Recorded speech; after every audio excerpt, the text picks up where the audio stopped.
Eccoci con Poles Roberto, uno degli ultimi acquisti del Portogruaro, derby vittorioso 3-1, partita non facile anche se si giocava con l'ultima in classifica, tant'è vero che il primo tempo siamo stati sotto di un gol.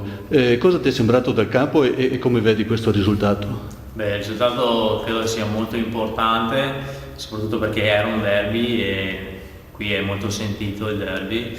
Credo che il derby non è forse stata una bellissima partita, come spesso succede nei derby, perché la tensione credo sia sempre alta, però l'importante è aver vinto e aver dimostrato di essere una squadra di carattere, perché essere sotto e poi riuscire a ribaltare e anche comunque a dilagare, credo che abbiamo fatto una grossa prestazione. Non avete mai avuto paura neanche dopo il gol sbagliato di Marco? Ma Il no, rigore? credo che i rigori sono fatti anche per essere sbagliati. Li sbagliava in Serie A Maradona, credo che si possa sbagliare Fabro come potevo anch'io. Al di là che poi ha rimediato segnando poi dopo. Andando sulla tua prestazione personale, ti sei visto bene, sei in forma, hai ancora noti margini di miglioramento come amalgama con la squadra? Sì, credo che le due prestazioni fatte qua in casa siano sicuramente positive.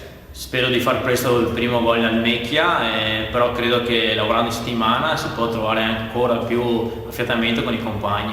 Ti sei già ambientato bene qui? Sì, benissimo, mi trattano veramente benissimo, mi trovo benissimo e credo di aver fatto una scelta azzeccata. Bene, grazie.